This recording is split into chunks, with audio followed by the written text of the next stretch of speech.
12 2000 तव्हां ॾिसी रहिया आहियो सिंध में। दोस्तों अॼुकल्ह मां तव्हांखे ॿ ॻाल्हियूं चवंदुसि हिन टॉपिक ते त असांजा सिंध जा हीरा आहिनि, हीरनि जी क़दुरु कयो। छो त अॻु में बि असां सिंध जे हीरनि जी क़दुरु न कई त उहे वीचारा ईअं विया हलिया, खोड़ विया हलिया।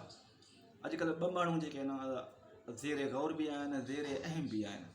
उहे माण्हू सिंधियुनि जे लाइ सभु कुझु कनि पिया ऐं बग़ैर मुफ़ाद जे। घणा माण्हू पंहिंजे मुफ़ाद जे करे कनि था, मगर हीअ दोस्त जेके ॿई दोस्त आहिनि जन जा मां वीडियोज़ वग़ैरह ॾिसंदो रहंदो आहियां, इहे सिर्फ़ु पंहिंजे कंहिं मुफ़ाद में न आहिनि, सिर्फ़ु अवाम जी मुफ़ाद ऐं पंहिंजे सिंधी ॿोली ऐं सिंधियुनि जे मुफ़ाद में आहिनि। हिकु आहे माहिर ड्रबाई साहिबु ऐं ॿियो आहे साईं चांडियो साहिबु कादिर साहिबु। कादिर चांडियो बि कंहिं लालच खां कंहिं गर्द खां तव्हां ॾिसो जिते बि ॿोल मुतासिर आहिनि, जिते बि आहिनि उते पुॼी थो वञे। ऐं माहिर ड्रबाई साहिबु ॾिसो त उनखे शाबस आहे, सलाम थो कयां। पठाणनि वारे मसइले ते बि माहिर ड्रबाई तमामु घणो क़दमु खयों ऐं तमामु बहितरीनु क़दमु खयों। इहे असांजा ॿई हीरा आहिनि। हिननि जे ख़िलाफ़ु मां ॾिसंदो आहियां त कॾहिं यूट्यूब ते माण्हू छा थो ॻाल्हाए, का कॾहिं फेसबुक ते ग़लति कमेंट्स था करनि त बाबा हीअ हीअं आहे, हीअ हूअं आहे। मगर इहा महिरबानी करे ईअं न कयो। जेको माण्हू कमु करे थो त तव्हां हुनखे कमु करणु ॾियो, तव्हां हुनजी हौसला अफ़ज़ाई त घटि में घटि कयो न। तव्हां हुनजी हौसला अफ़ज़ाई बि नथा कयो, ईअं त न थियणु घुरिजे न। असांजा सिंध जा माण्हू इन शइ में तमामु पोइते आहिनि त हौसला अफ़ज़ाई करनि ई कोन था ऐं बसि उन्हनि जे तनक़ीद यार। हू हिकिड़ो माण्हू तव्हांखे फ्री ऑफ कॉस्ट तव्हांखे ॾिए थो, फ्री ऑफ कॉस्ट तव्हांजे घर अचे थो, तव्हांजे बचनि जो ख़्यालु करे थो, तव्हांखे मानी टिकी या कुझु बि ॾिए थो, त उनजी ख़िदमत कयो न। उनजी ख़िदमत नथा करे सघो त घटि में घटि उनजो शुक्रियो त अदा कयो, न त तव्हां हिन जो उन्हनि जो त ख़िलाफ़ु तव्हां लिखो था।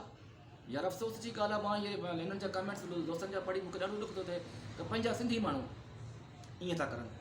ऐं असांजा ॿ माण्हू हीरा आहिनि, हीरा माण्हू जंहिंखे मां पंहिंजे तरफ़ां उन्हनि खे लक़ब हीरनि जो ॾिनो आहे। हिकु माहिर ड्रबाई साहिबु, ॿियो कादिर चांडियो साहिबु, जेके सिंध जे लाइ राति हुजे ॾींहुं हुजे छा हुजे अंधियारी हुजे कीअं बि हुजे इहे अॻिते था अचनि ऐं पंहिंजो किरदारु अदा कनि था। अलाह हिननि खे ख़ुशि रखे।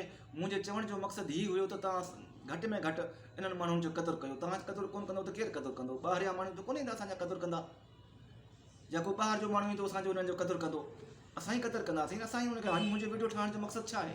मुंहिंजो वीडियो ठाहिण जो मक़सदु इहो आहे त मां हुनखे घटि में घटि कुझु नथो करे सघां त घटि में घटि मां उन्हनि जे ख़िराज तहसीन त पेश कयां।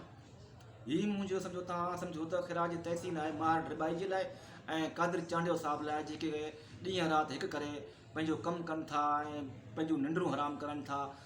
माहिर ड्रबाई विच में बीमार बि थी पियो हो वीचारो, पर पोइ बि हुन कॾहिं कम खां ना इनकारी न कई। अहिड़ा माण्हू असांखे खपनि न। सिंध में अहिड़ा माण्हू असां वटि आहियूं आहिनि न के असां वटि अहिड़ा माण्हू आहिनि जेके वॾेरा पीर वेठा आहिनि पंहिंजे घरनि में। को अचे थो तव्हां वटि, को पीर वॾो को लड़ी आयो आहे तव्हां वटि? अॼु ताईं कोई कोन लड़ी आयो न। छो न लड़ी आयो? उनखे परवाह ई कोन्हे, हुन वटि पैसो जाम आहे, वेठा आहिनि आराम सां तव्हांजे पैसनि सां। पीर बि सभु तव्हांजे पैसनि सां वेठा आहिनि, वॾेरा बि तव्हांजे, छो जो तव्हां हुनखे वोट ॾियो था। पीरनि ते तव्हां वञी मंतू चाढ़ियो था, उहो तव्हांजो ख़ैरु पंहिंजो फ़ैसिलो आहे, उहो मां नथो चवां। मगर हिकिड़ी ॻाल्हि आहे, घटि में घटि जेके असांजा हीरा आहिनि, क़दुरु कनि था, जेके ॾींहं राति हिकु महिनत कनि था, घटि में घटि उन्हनि जे ख़िलाफ़ु न ॻाल्हायो ऐं उन्हनि जी हौसला अफ़ज़ाई कयो बसि। ॿियो कुझु नथा। तव्हां हुननि जे लाइ कुझु नथा करे सघो, न पैसो ॾेई सघो था, न पाई ॾेई सघो था। घटि में घटि उन्हनि खे हौसला अफ़ज़ाई त ॾियो न। तव्हां इहो बि नथा करे सघो। ऐं ग़लति कमेंट्स, ग़लति ॻाल्हियूं, ग़लति शयूं, यार अफ़सोस जी ॻाल्हि आहे। मां त इहे ॾिसी मूंखे त ॾाढो ॾुख थो थिए त यार घटि में घटि पंहिंजा माण्हू जेके सिंधी आहिनि घटि में घटि ईअं न करनि। त बसि इहो मूंखे चवण जो मक़सदु हुयो। ऐं ॿी ॻाल्हि इहा आहे त मां तव्हांखे व्हाट्सएप नंबर सिर्फ़ु ॿाहिरि जे दोस्तनि जे लाइ आहे। जेकॾहिं उहो कोई एड वग़ैरह ॾेई पैसा वग़ैरह या कुझु का शइ मोकिले सघनि था त भली मोकिलनि, मूंसां राब्तो करनि सिंध जे लाइ, पंहिंजे सिंध जे लाइ, ठीकु आहे। ऐं पंहिंजे सिंध जा माण्हू जेके आहिनि उहो मूंखे कुझु न मोकिलनि, छो त उहे पंहिंजनि जी ख़िदमत करनि। किथे भाउ आहे, किथे भेण आहे, किथे चाचो आहे, किथे रिश्तेदार आहे, किथे पाड़ो आहे, ओड़ो आहे, उन्हनि जी ख़िदमत करनि, छो जो पहिरियों हक़ु सभिनी जो उन्हनि जो आहे। हा, जेके दोस्त ॿाहिरि जा आहिनि, जेके ॿाहिरियां माण्हू आहिनि, पंहिंजे सिंध जी ख़िदमत करणु चाहिनि था, उहे भली मूंसां राब्तो करनि। ऐं ॿी ॻाल्हि इहा त दोस्तनि खे इहो बि अर्ज़ु आहे त पंहिंजा वीडियो, ॿोल मुतासिरनि जा वीडियो, दोस्तनि जा इंटरव्यू, अदब जा इंटरव्यू जेके बि हूंदा मां उहे तव्हांजा हलाईंदुसि। उहे महिरबानी करे तव्हां मूंखे मोकिले सघो था। महिरबानी।